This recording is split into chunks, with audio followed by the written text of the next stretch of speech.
everyone. Welcome.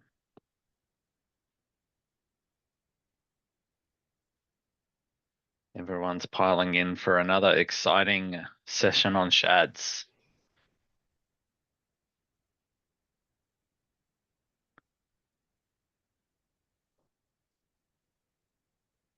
Hit up the chat. We'd love to say hello to everybody. Where are you guys coming in from?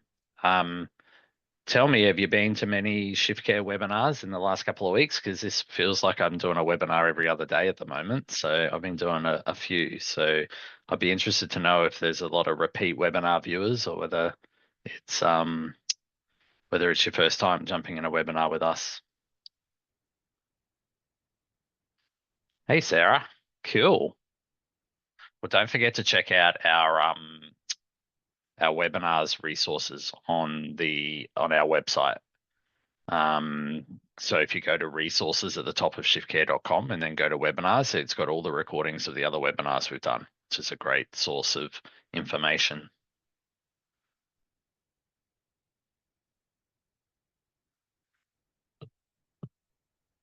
Hey, Darren. You said you'd be here.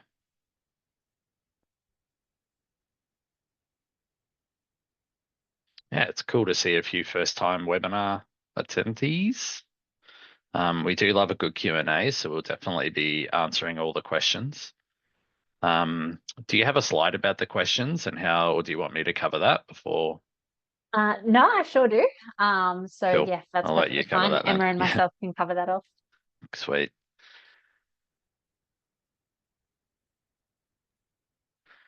Cool. We'll give it another minute for people to come in. We got 60 people already, which is awesome. Yes, messaging was released this morning, James. So that's pretty exciting. Of course, a bit off topic from this webinar, but we launched a new feature that everyone's very excited about. You can instant message your carers and stuff through Shiftcare now, which is really cool. So that's if you're on the premium plan, you can access that now by going to account and settings. There's an article in our help article about it as well. All right. Well, yeah, we're really excited to have Corinne and Emma from Effective HR. They're going to run us through how to pay people properly. Very important. So yeah, really excited to have them here. Thanks for coming, guys, and I'll let you guys do all the talking for a while. Thank you so much. Welcome, everyone. Thank you for joining us this afternoon for this afternoon's webinar with Shiftcare. Navigating the SHADS Award, it can be challenging, but understanding its fundamentals is key to staying compliant and avoiding potential risks.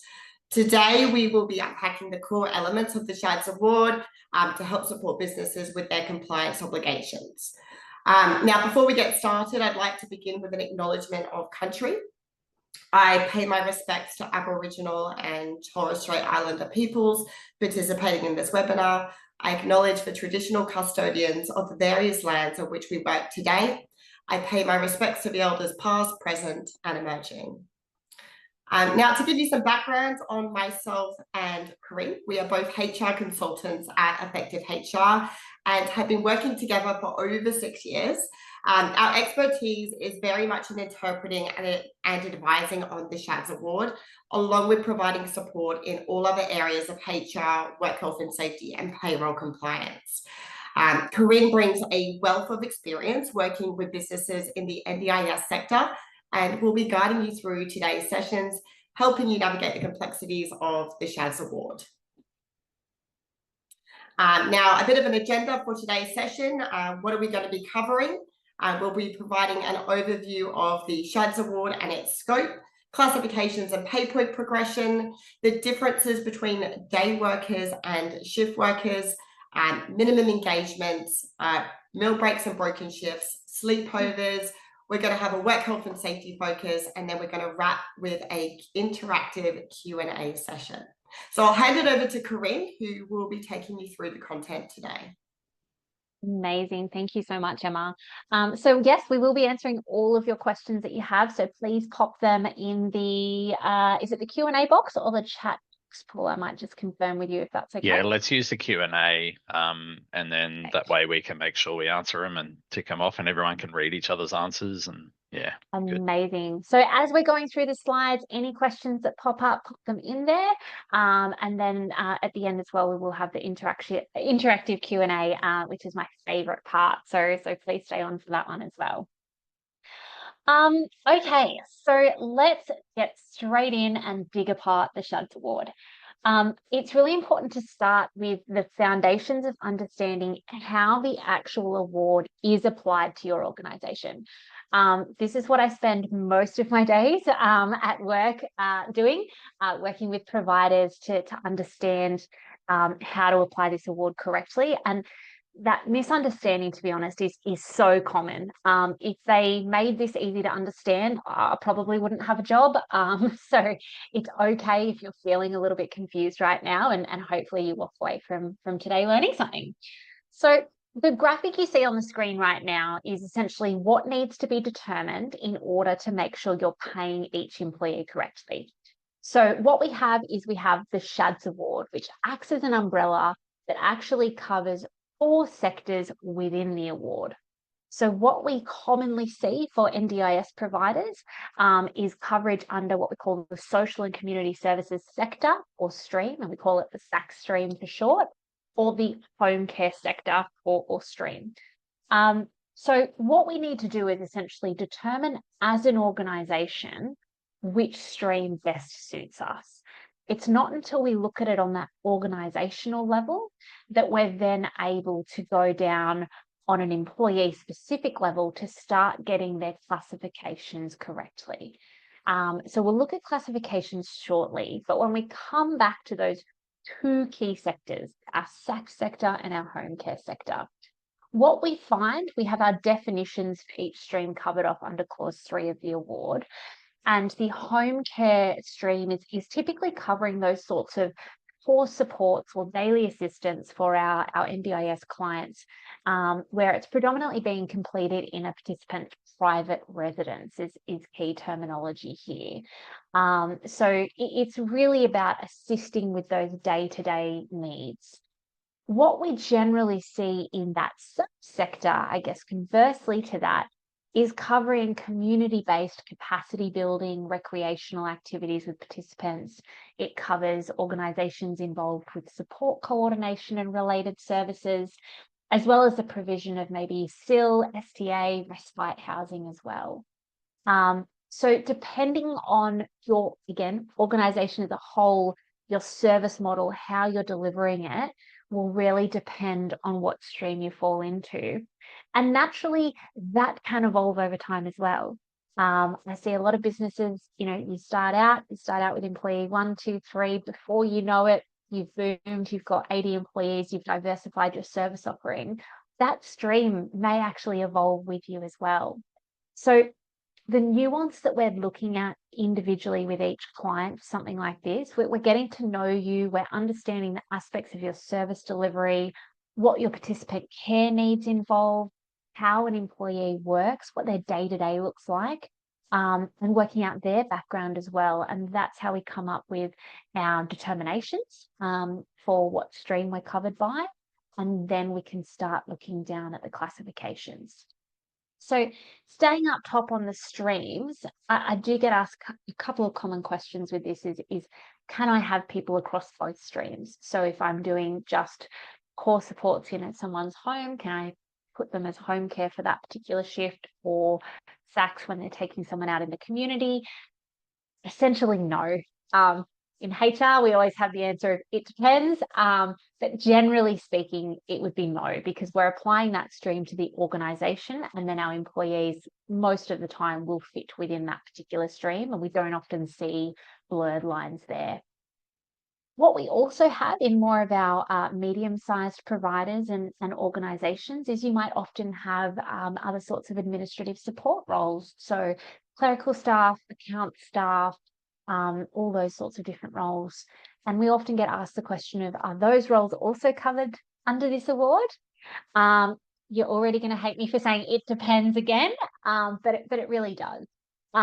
For administration employees that work within the SACS stream, that social and community services, there generally speaking is coverage for our administration staff there.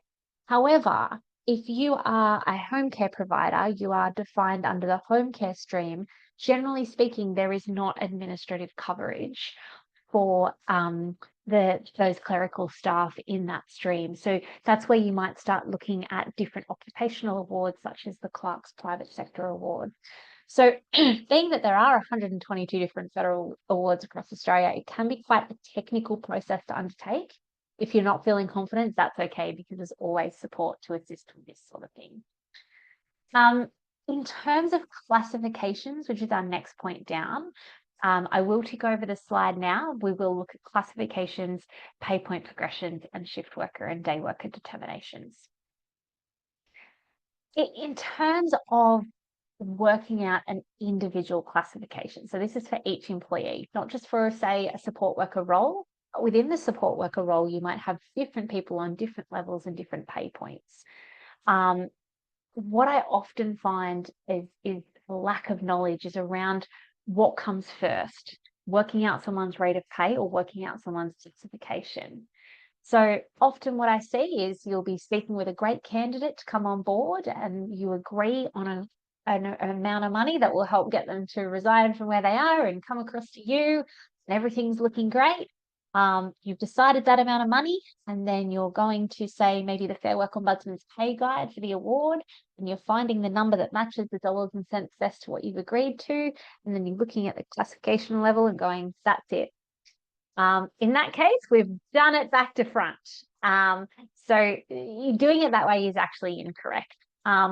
What we like to do when it comes to classifications is start by looking at the classification schedule, which is contained at the back of the SHADS award. So there's different schedules for different sectors. And you're cross-referencing the language in that to, say, a position description, because it sounds very similar to their duties, qualifications, experience, the sorts of responsibilities they're going to have. From that, we're picking the most appropriate level. And again, we're reviewing that in line with the employee's role, their qualifications, their experience, their tenure, their responsibilities, what the supervision structure looks like within the team, to be able to determine that correct level. So that could be, say, as an example, level 1, level 2, level 3. From that, once we've determined a level, we can then start to look at the appropriate rate of pay for that level. So that must come first, as opposed to that rate of pay. Of course, you can offer someone any amount higher than that rate of pay, but without knowing specifically what each individual employee's classification is, and it is individual to each person, then we can't guarantee compliance, because that rate of pay tells us the minimum that we're building from. So we must have confidence in that. What we also see affecting someone's classification and someone's rate of pay is around this thing we call pay point progression. So specifically, I like to dig through clause 13.3 of the SHADS award that talks to how we progress someone with pay points. So I often get asked if we have to move somebody every 12 months. And guess what? It depends. As a bit of an answer there. What I would generally say, and what's required to be compliant with the SHADS award here, is that we have some kind of deliberate consideration, system and process to ensure compliance here. So what we see in that clause and recent interpretation from a 2021 court case is essentially summarised by saying you can't have your cake and eat it too. What I mean by that is, if we are not progressing someone through pay points on each anniversary, and this is for both our casuals and our permanent staff, well, what are we actually systemizing and doing to show that's not what they're entitled to, they're not eligible at this particular point, and this is why, and this is how we're communicating it. So we really recommend here a systemized approach. We don't have to reinvent the wheel. It can be a simple checklist that's performed on each person's anniversary to determine eligibility, and then go from there. So it's a simple recommendation there to make sure that you're ticking the box when it comes to pay point progression. The final piece in the puzzle we need to complete a full classification for each individual employee that we should understand, that we should have documented in our systems, is whether someone is a shift worker or a day worker. We'll talk about the so what factor as to why this is important shortly, but I've got the definitions on the screen there for you. So our day workers are those employees that are typically working between 6 a.m. and 8 p.m. Monday to Sunday. Our shift workers are typically working outside those day hours. That might be afternoon shifts, so a shift finishing after 8 p.m. or before 12 midnight Monday to Friday, or night shifts, which is, a shift finishing after 12 midnight or commencing before 6 a.m. Monday to Friday.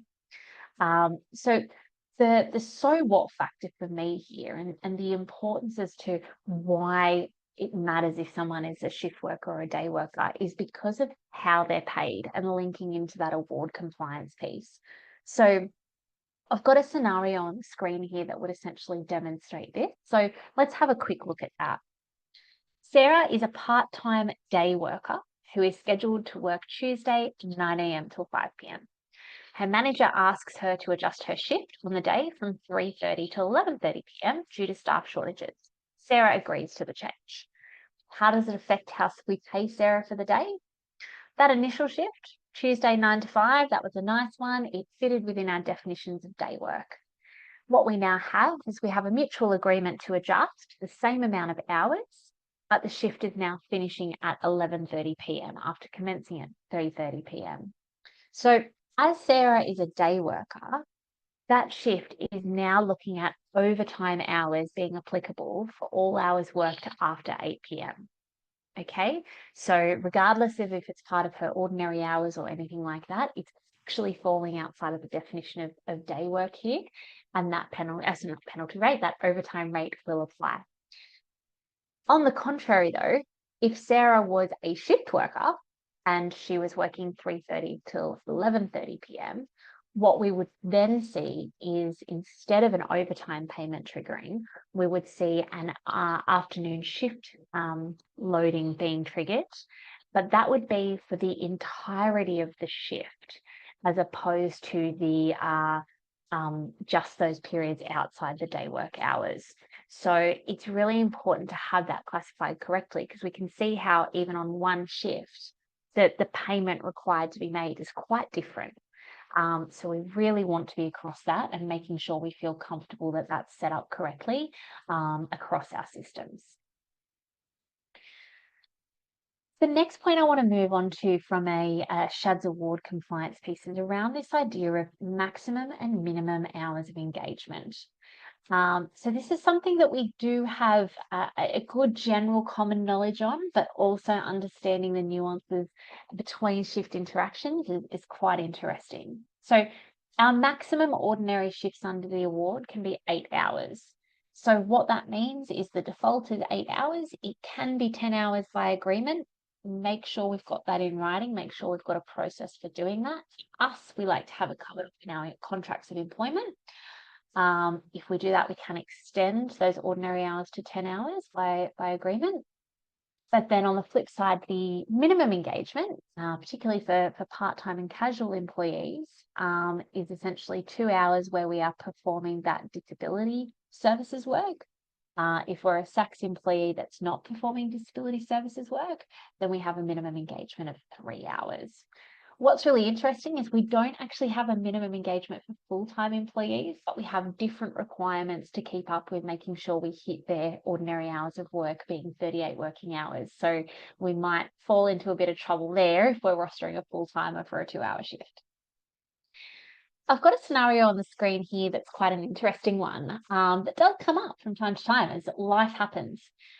We've got John, he's a part-time disability support worker and he's scheduled to work from 10 a.m. till 1 p.m. on a Monday. So a nice short 3-hour shift. However, at 11 a.m., 1 hour into the shift, John receives an urgent call from a neighbour informing him that there appears to be flooding at his house. Naturally, John's concerned. He calls his team leader and seeks approval to leave work early for the day after working only 1 hour of our shift. Now, we can see on the left-hand side of the screen, we have those minimum engagement requirements. So how do we pay John for this shift? It's obviously a tricky one, right? He's only worked the 1 hour. What we need to know though is that we have ticked our box from compliance perspective because he has been given the minimum engagement. So John had the 3-hour shift on the roster. That's not an issue, but essentially that last 2 hours, we might need to make up with a certain type of leave. So whether or not there's an agreement to take personal leave, if appropriate in accordance with the policies, he might choose to take annual leave or leave without pay. But the point being, in our payroll end of things, let's make sure we accommodate for the 3-hour shift in totality to make sure that we have that documented and recorded as well. So a bit of a tricky one there. In terms of broken shifts and meal breaks, this is one that I do see a lot of concerns with. So let's recap what we know about broken shifts and meal breaks. So we know that employees working over 5 hours, so more than 5 hours, are entitled to an unpaid meal break of 30 to 60 minutes. Now, if they're required to work beyond that scheduled break, they will be paid overtime until that break is taken. What we practically see employers do in this industry is apply that subsection C under clause 27.1 that talks about meal breaks, so that if you are taking your break with a client as part of the normal work routine, we're just paying the ordinary rate as time worked during that period of time. The thing that I'm seeing pop up at the moment is, how do we determine if it's an unpaid break or a paid break? And so what? For me, the biggest thing is that it is, if it's an unpaid break, it's scheduled, or that we have some kind of flag on our shift note or when rostering the shift of what the break expectation is, and having a policy supplementing that. The best example I like to give in terms of if a break is paid or unpaid, what if the client's sleeping and I've got 30 minutes, is that paid or unpaid for me to have my break? I like to think of it as, is that 30 minutes mine? Can I go and do a cheeky McDonald's drive-through to get a chocolate sundae? Can I go and post my ASOS return, do a little bit of life admin in that 30 minutes? Or do I still actually need to be on site with the client? It's just being there in case something happens. So the way I like to look at it is, if that's time's mine, then that's an unpaid break. But if I cannot leave that line of sight, or I need to be staying on the premises, then it's generally going to fall into that normal work routine. And then we would see someone paid through their ordinary hours for that break in time. So it's definitely worth making sure and reflecting that you are rostering that correctly in your system as well.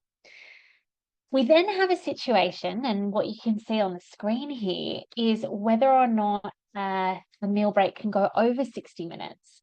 So the example on the screen here, we might go and see a participant from 10 till 2 p.m. Then we've got a 2-hour break, and we're going to go see another client to just deliver 1 hour of support from 4 till 5. So this is something quite common that we do see, and essentially what happens with it. Well, as we've learned, our meal break definition is 30 to 60 minutes. Pardon me. So anything longer than 60 minutes falls outside the definition of a meal break. So we've got to look at a different way to classify this shift. Most likely it would be considered a broken shift, which we'll look to shortly. But I do want to touch on the fact that meal breaks can apply during broken shifts. We are looking at each component separately as essentially totally separate shifts. So if one of those periods of work on a broken shift is more than 5 hours, then yes, there would be a break entitlement there. Broken shifts are arguably the trickiest in the award to try and work out.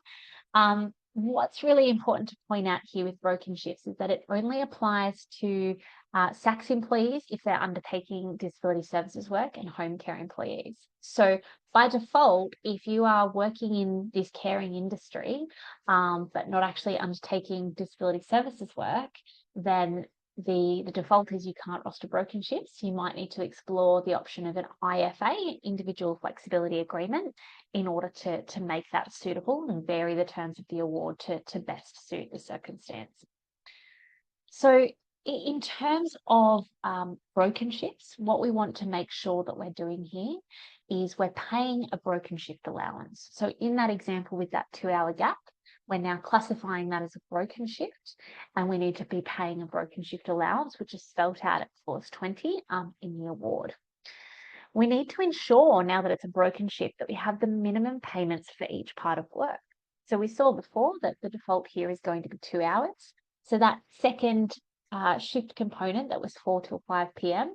on the earlier slide, we actually need to pay that at a minimum engagement of 2 hours. So we want to be making sure that our rostering practices are efficient here, because that's going to be a bit of a sunken cost if we're not able to get some service offering happening during that period of time. In terms of how many breaks can be included in a broken shift, the default is having 2 periods of work separated by 1 break. Can be extended to 2 breaks over 3 periods of work. However, that can only be done by mutual agreement. So let's have a think about our practices of how we are soliciting that mutual agreement to ensure we're ticking the compliance box on that one. In terms of paying broken shifts, we want to make sure that we are not rostering broken shifts over a component length of more than 12 hours. Because if we're going over a span of 12 hours, say 6 till 9 a.m. and then 6 till 9 p.m., and calling it a broken shift, we're actually going to hit a 200% penalty payment for all hours worked after that 12-hour span. So again, bit of an inefficient rostering cost we want to get on top of there. Another interesting point with broken shifts is how sleepovers interact with them. So we do have a lot of clients that get support on sleepover shifts. A lot of support workers are working these sorts of shifts, and quite often it might form part of a broken shift to be able to deliver a variety of supports. Now, generally speaking, sleepovers and broken shifts, they don't mix. The award doesn't have the provision for a sleepover within a broken shift. So what you'd actually see happen is, when piecing that together, everything over that 12-hour span is again hitting that 200% penalty payment. So we can see how including a sleepover as part of a broken shift can again cause a bit of a wage and rostering inefficiency here. So we want to be really clear that yes, broken shifts can be great to ensure flexible service delivery. However, we generally don't want to mix them with a sleepover. Okay. Speaking of sleepovers. So again, this is quite a common shift we see come up in different systems with different providers. And I've got a few, I guess, FAQs to look at when it comes to sleepovers. So to make sure we're clear on what a sleepover is, essentially it's when an employee is required to sleep overnight at the premises where a client is located, and it is not a 24-hour care shift or an excursion, which has separate definitions and provisions under the award. In terms of how an employee is paid for a sleepover, we have a sleepover allowance provided for, and that is just for the sleeping period. If we are working up during that time, there's then different payments that will apply. What we see for a sleepover, the requirement is it needs to be a minimum 4-hour shift engagement, either before or after a sleepover. So it's already contradicting itself when we already looked at that minimum engagement before. So we can't have 2 hours one side, 2 hours another. It needs to be 4 hours on one side. The other side can have 0 hours, 1 hour, 2 hours, whatever it is within the realms of ordinary hours in the award. But making sure, again, we've got that 4-hour period, because if we've only been doing, say, 2 and 2, you will be liable for a back payment of those other 2 hours there if being found to be in breach of the award there. So it can be a big one to make sure that we're on top of. Pardon me. So a sleepover, that 8-hour period where we are asleep at the client's premises, it is not technically considered a break between shifts or anything like that. The best way to, I guess, consider it is looking at it as pressing pause on a shift. I'm watching Netflix and I'm pressing pause to go get more snacks, and then I'm pressing play again once that 8-hour period is up. Okay, so it's important to understand that it doesn't break the continuity of shift, but they're not ordinary hours paid or anything like that. Where we are working overnight, so if there's some kind of requirement that was unforeseen, that we need to get up and assist a participant potentially toileting or tending to personal hygiene, that is then paid at overtime rates for any of those requirements to work during that period of time. What I often see providers doing, and to incentivize staff to want to work these sleepover shifts, is to come up with a flat rate for sleepovers, to say, okay, I'm going to pay you $120 for a sleepover. And that includes the mandated sleepover allowance, and if you've got to do up to an hour worth of work overnight. Have a lot of problems with that, or not necessarily me personally, but the award certainly does. If we are doing something like that, we are looking to essentially not apply or vary how award terms are applied. So therefore, we would need to start investigating the appropriateness of an IFA, that individual flexibility agreement. If we are exploring that, then clause 7.5 tells us that that needs to pass what we call a BOOT calculation. BOOT being an acronym for Better Off Overall Test. So I need to look at that $120 and I need to go, okay, we know our sleepover allowance is thereabouts $58, and I know that your hourly rate is $40 an hour, and you're being paid overtime rates for that. I need to work out if that $120 is actually better than what the employee would have received on the award minimum. And I have seen so many times accidental underpayments here, because that number, depending on the employee's classification, if they're a level 1 versus a level 2, depending on whether the shift is performed on a weekday or say a Saturday night, it changes, right? That number changes, and we are very much at risk of accidentally underpaying people. So if you have any sort of what I would describe as weird and wonderful payments that don't necessarily match up to the award, I'm sure you're doing it of the goodest intentions, to incentivize, to make sure the employees like doing it, are compensated for it. There can be those accidental underpayment risks. So we like to make sure that we're auditing that, we're checking those numbers, and we also have it covered off in our documentation to make sure that that is covered off on correctly, and that we can do it. I was just going to jump in on that one, Corinne, because I think Please do. my advice from ShiftCare's perspective is that you should add a sleepover allowance, plus just add 2 hours of awake time and a meal allowance to the shift. And then that's what they get paid for that. That way you're covering if they get woken up and everything like that. But you haven't just said I'm paying a sleepover allowance of $150 or something, because you're just sort of opening yourself up to them saying, well, you pay me the sleepover allowance of $150 and I woke up. So the award says you've got to pay me overtime on top of that $150, and that's where you're going to get into trouble. So from ShiftCare side, you can absolutely add those allowances to the shifts so that it pays a higher rate, but you're not putting yourself at risk of that sort of underpayment and stuff like that. Absolutely. That's such a good point, Paul. And what happens when people are lumping in that, say, line item of 1 times $150 allowance, is it's not technically correct for payroll processing STP purposes. Some sorts of line items will attract superannuation, different tax, same with, overtime allowances, etc. So making sure that they're correctly classified will also keep you out of hot water there. So yeah, and it'll cost you less because suggestion. you don't have to pay super on the overtime. So yeah. Exactly. We see people accidentally underpaying entitlements but overpaying super, which is much harder to offset. So it can be a very tricky one there. Thanks, Paul. The next slide I wanted to move to here is around our rest break between shifts. So it is really important to consider this when we are rostering. So the award does have for us a default of a 10-hour rest break between shifts that is required. Now, that 10 hours can be mutually agreed to be reduced to 8 hours, where it's contiguous with a sleepover shift. So again, that mutual agreement in writing, how are we doing that? Obviously, I love an employment contract. There's other ways to do it, but make sure that you have that paperwork, right? Make sure it's recorded. Where we're not meeting that breach, there's a variety of horrible breaches that could occur as a result.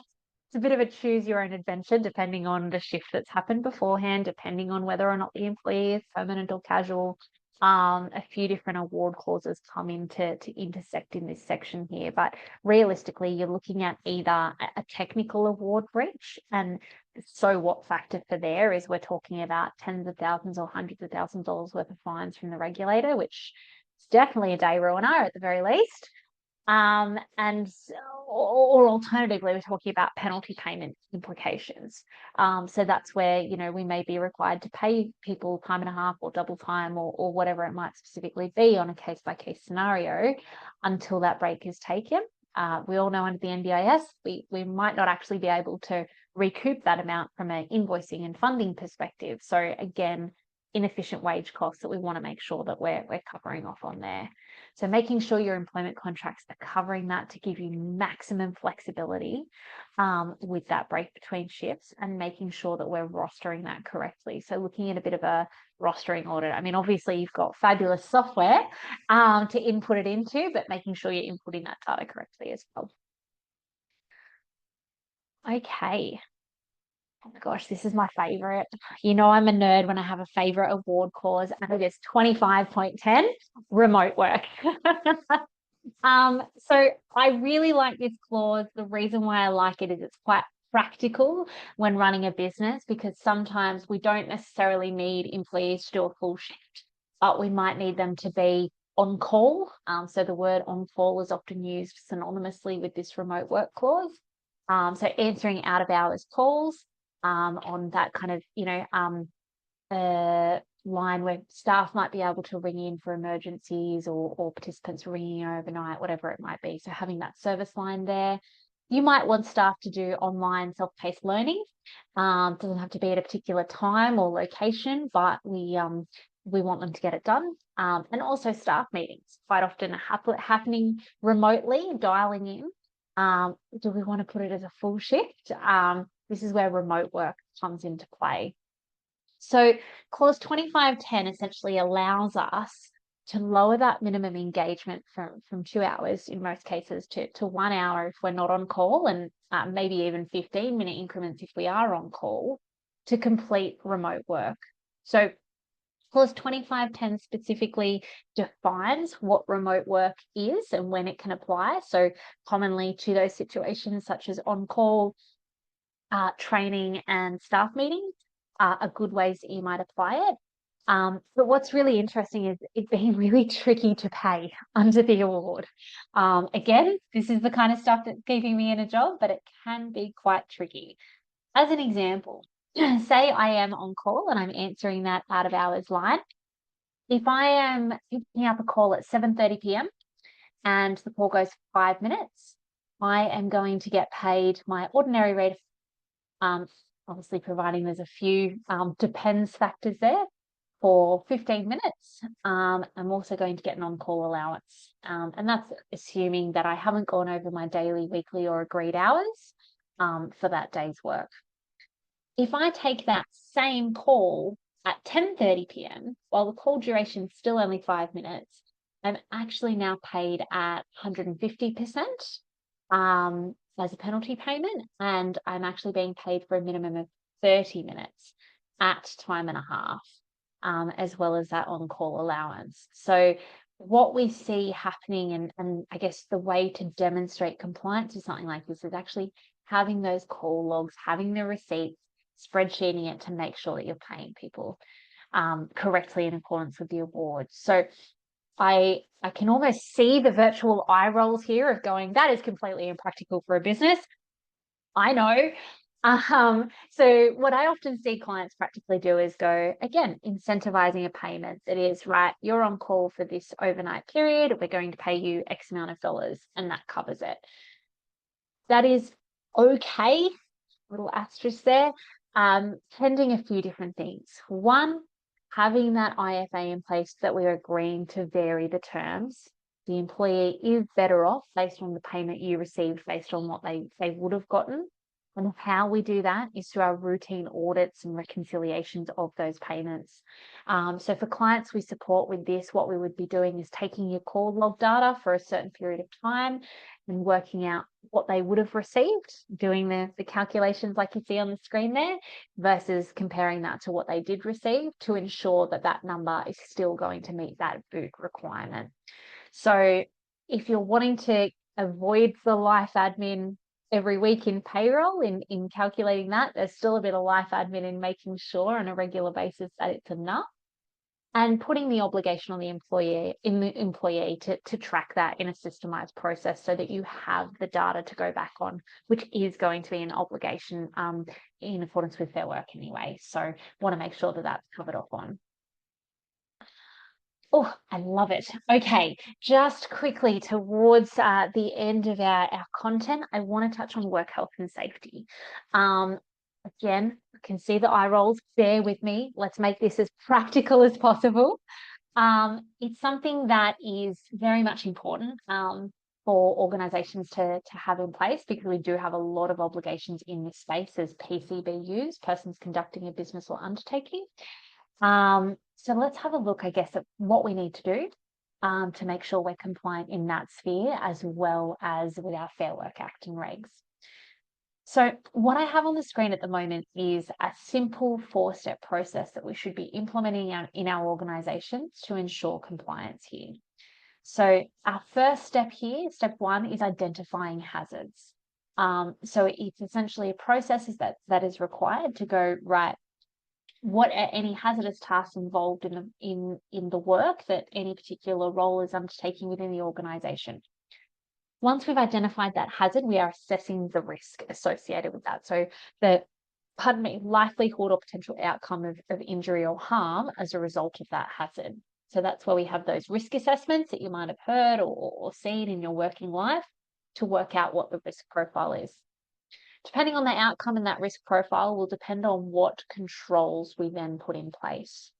So for controls, I know I'll probably trigger Emma going back to our work health and safety training days together, our hierarchy of every Sunday I ate a pizza, or another fun, weird and wonderful acronym there, that essentially looks at what we need to be doing as an organisation to lower the likelihood or potential outcome of harm there, and then continuing to review that and put appropriate measures in place to make sure that we're covered off on there.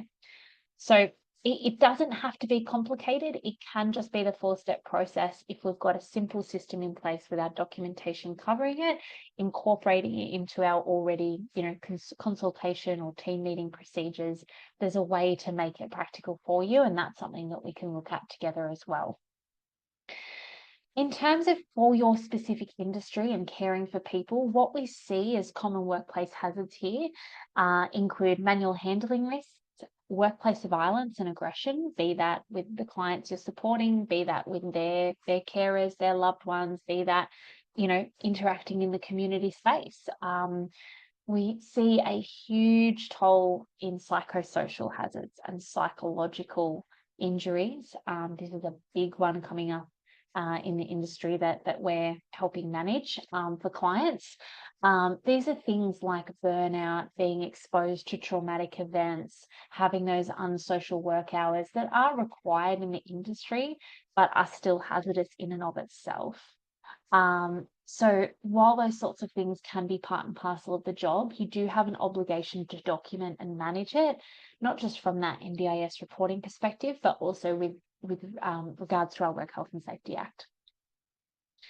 In terms of what that systemised documentation looks like, the key documents I'd like to see you have in place, so look at this like a little bit of a checklist, is making sure we've got our policies underpinning that 4-step process and what we're doing, our safe operating procedures for any hazardous tasks such as manual handling.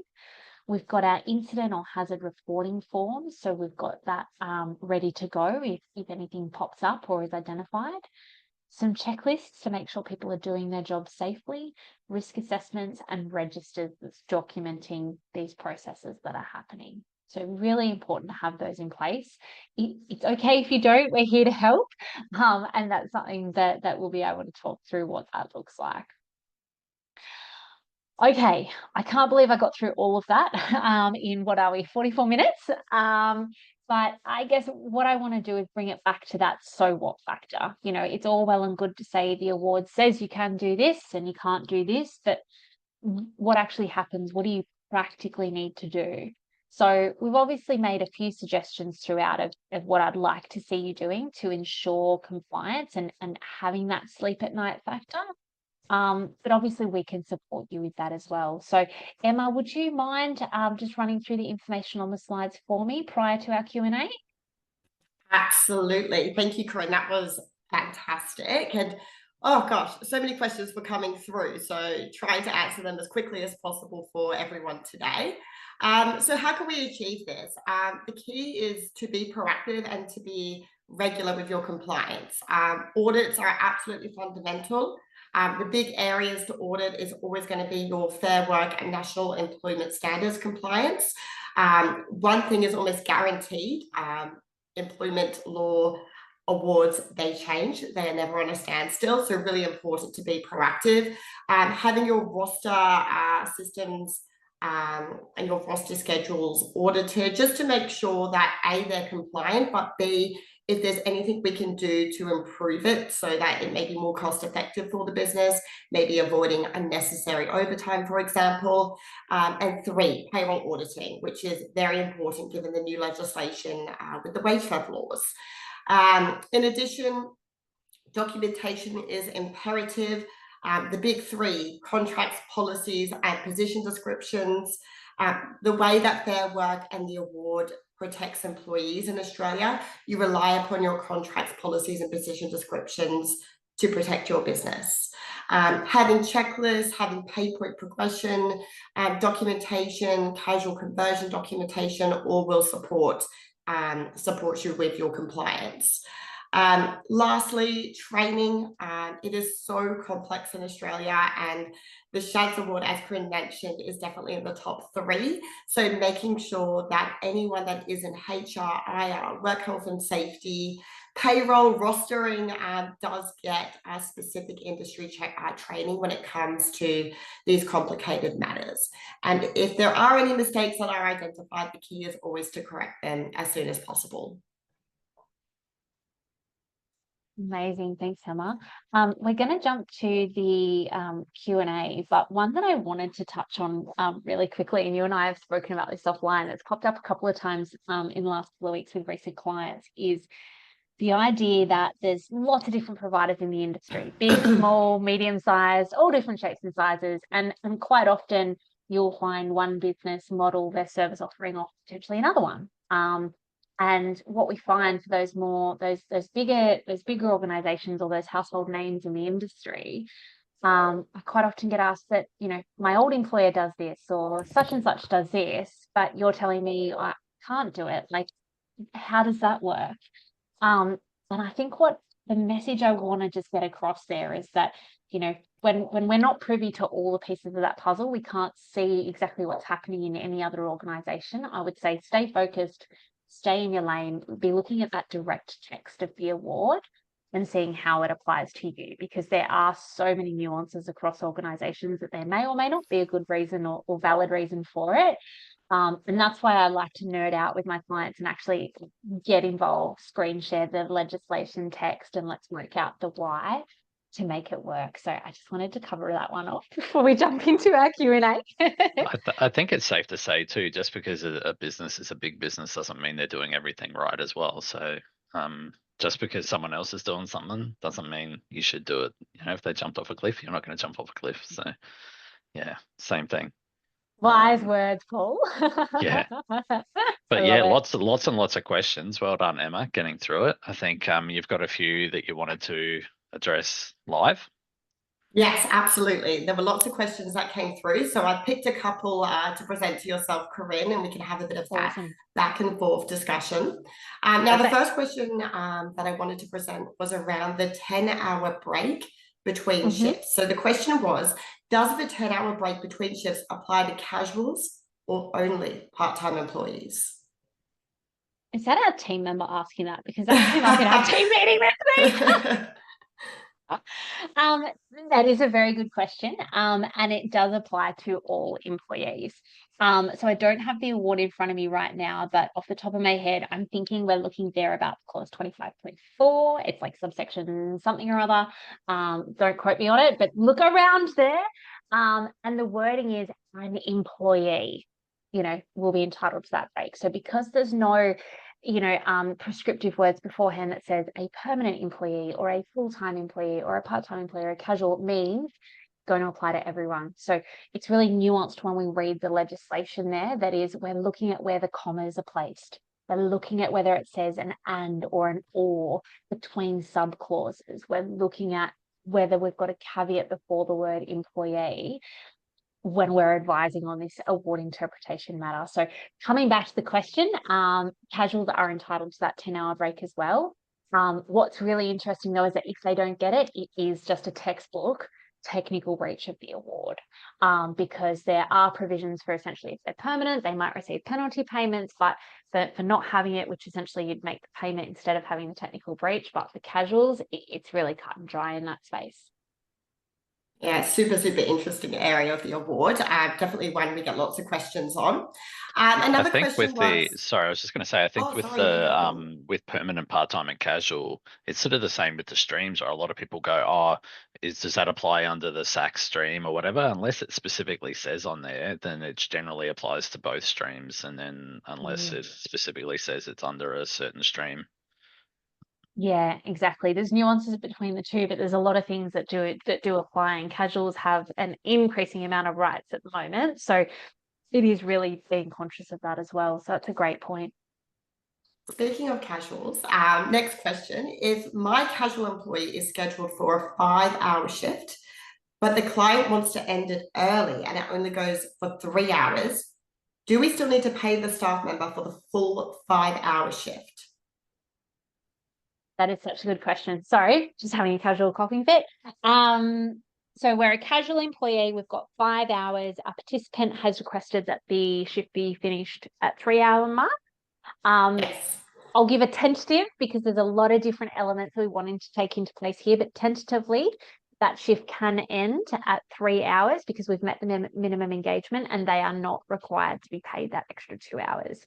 That's going to be a different case with our part-time or permanent employees, because what will often happen, or what should be happening in accordance with clause 10.3 specifically for our part-time employees, is that their hours, days, starts and finishing times are in contracts of employment. So if someone wanted to finish it 3 hours early for a part-timer, but their contract says 5 hours, then you've got a contractual entitlement there that you need to meet. You've written that contractual entitlement to be in accordance with the award, so it's a little bit of a tricky one there, but essentially for casuals, there's a lot more flexibility there because we have met that minimum engagement. I think for me, one of the interesting thing I ask when someone asks me that is, well, are you going to charge the client for the full 5 hours? Because a lot of providers seem to feel that they're okay to charge a client for 5 hours, but then only pay their staff member for 3 hours. And I would question the validity of doing that in the NDIS price guide, which talks about the cancellation policy and the fact that you can only charge if you can't find other paid work for the staff member and stuff like that. In this case, the staff member isn't doing paid work, so you can't have your cake and eat it too. I would say if you're going to charge the client for the full 5 hours, just because the award says you technically can not pay your staff member for the full 5 hours doesn't mean that they weren't inconvenienced and still have their bills to pay. And maybe that's what you need to make a decision on there. That's what in the best interests of your staff and everybody involved. Yeah, it's a really good point you make there, Paul. And I see that coming up a lot because, and again, something we spoke about in our team meeting this week. Sure you weren't listening in around that idea of what the NDIS guidelines are saying versus what the award's saying. Now, of course, they're not going to marry up nicely because heaven forbid the left hand coordinate with the right hand. That's a gripe for another day. But essentially, being able to set expectations is really clear, because you are hiring predominantly support workers. You're hiring them to support and care for other people. You're not hiring them to have the business acumen and be geniuses. So what I often see happen is support workers will get into this mindset, and similar to what Paul mentioned, of going, but you can bill the client, so why aren't I receiving that amount of pay? But that is different. And there are other situations where you are required to pay the employee penalty payments or overtime payments that you equally can't charge. I think there needs to be clear expectations outlined in a comprehensive rostering policy that sets and explains life, quite frankly, that explains it, that sometimes this is what needs to happen. in order to make sure the business is financially viable. So I'm not saying do or don't charge under the NDIS. Definitely, I'll step away from that one. But saying that we have a policy that will clearly outline and set those expectations so that staff aren't walking around with blinkers on going, well, why did this not happen? You know, being able to communicate that freely, I think, is really important as well. Thanks, Corinne. And we'll finish up with two more questions. Firstly, about sleepovers. The question was, aren't sleepovers paid as an allowance and hence not as time? Why is the 8 hours then tied into the 12-hour broken shift? Okay, so it's important when we think about a sleepover shift, and it sounds like what we're talking about is specifically the 8-hour sleeping period of which we're pressing pause. So yes, you receive the allowance for the inconvenience of not going home that night and not sleeping at home. So that's what that I think I want to say $57.99. I might not have had that updated in my head. It's thereabouts that. For the sleepover, but that is just to cover, I guess, the environmental difficulties that is, I'm not at home that night. You will also receive that minimum engagement of 4 hours on one side or another, which, depending on what your week looks like, would most likely be ordinary time earnings. So that's essentially the sleepover component is within the shift. But as an example, you've got, say, a broken shift from, I'm making this up off the top of my head, 12 till 3 p.m. and then a sleepover from 7 till 11, and then 11 till 7, and then 7 till 9. Well, the following morning, 7 a.m. in the morning is more than 12 hours past, more than 12 hours past on a clock, that 12 midnight. So that morning component will be paid at that penalty payment. And that's where we start seeing those inefficiencies. So in terms of answering the question of why, to be brutally honest, I didn't write it, but that's what it says. So it's kind of making sure that we're leveraging it for both compliance and commercial success. Perfect. And last question about broken shifts. Is the broken shift allowance still payable if the employee adds unavailability in between shifts? So for example, if they say they have a dental appointment, would that broken shift allowance still be applicable? Can I answer that one? Sure. And tell me whether I get it right. The award doesn't have any mention of that, so it's irrelevant, right? Like if the shifts are broken, they're broken. It doesn't matter why, whether they were unavailable. So if they were unavailable and you had to do 2 broken shifts, and you don't want to do it, get 2 different staff members to do the shifts that you need to do. People are going to like your answer so much more than mine, Paul, because mine was going to start with it depends. So thank you for your no nonsense approach to that. But yes, generally speaking, if it's broken, it's broken. I would always look at something on a case by case basis, but I would say provisionally, if that's what's in there, then that's what's in there. The only thing I would say as a workaround is exploring whether or not an IFA is appropriate in that circumstance, because the employee is wanting that break, and then therefore, we might be able to offset a few things depending on that request. But we are then again going through clause 7 and making sure we're meeting the very prescriptive requirements of IFA under that. So thank you. Yeah, cool. There was a question for me, I think, in there about setting up unpaid shifts or unpaid breaks, I guess, within a shift. So I think your original question, James, was what's the best way of setting up unpaid breaks in shift care? Do we set up a shift, blah, blah, blah. So look, shift care does have the functionality of putting an unpaid break in a shift. So if you did a shift from 9 a.m. to 5 p.m. and there was an hour lunch break in that, then you can go into that shift in advanced edit and put 60 minutes. And then instead of paying 8 hours, it'll pay 7 hours for that shift. What shift care doesn't do is say when that break is, right? So it doesn't say, oh, the break is from 12 until 1. So that would be where you would put notes in on the shift and have policies in place that ensure that the staff are taking the breaks as needed. It is something that we have looked at and we've discussed, and we're wanting to get to a point where staff will actually be able to, on the Carers app, say, I'm starting my break now, and then when they come back, I've finished my break now. And so you guys will be able to track when they took their breaks and stuff like that. But for now, it's going to be on the instructions on the shifts, and also shift notes. When the staff member puts in their shift notes, they should write when they took their break. Amazing, thank you. Now, thank you everyone for joining us this afternoon for the Shiftcare webinar. To wrap up and to give you a bit of context about us, Effective HR, so we offer comprehensive HR and IR consulting across 4 key divisions. Our HR and IR division provides proactive and responsive support, and we have a specialisation in the nuances of the SHADS Award. In work health and safety compliance, we focus on maintaining that safe physical and psychosocial work environment. Through training, we deliver tailored HR and work health and safety sessions. The list on the slide is not exhaustive. And lastly, our system and audit services covers everything from HRIS and payroll implementations, audits, and back payments. We have a fantastic business model. We don't do any lock-in contracts, and we provide a business with a dedicated SHADS Award specialist so that there is that consistency and tailored support that's offered. Now, if you didn't get a chance to have your question answered, or if you have some questions post-webinar today, we are offering a complimentary consultation advice session. So if you'd like to book a meeting directly, either click on the Calendly link or select the QR code, and I'd be happy to provide any specific advice for your business. Thanks, guys. That was really amazing. I really liked the actual answering of a lot of questions, because a lot of places say that they're going to talk about it and then they give sort of vague answers. So it's really awesome to get really good answers. And look, based on a guy that's worked at Shiftcare for 3 years and have onboarded a lot of businesses, please talk to these guys or talk to someone about and get audited and check what you're doing, because at the start of this year it became a criminal offence to underpay staff, and yeah, it happens a lot, so it needs to be looked at, and whether it's ignorance or deliberate, it really doesn't matter to a certain degree. So yeah, get audited, get checked out, talk to these guys, because it's going to be worth it in the long-term viability of your business. Amazing. Thank you, everybody.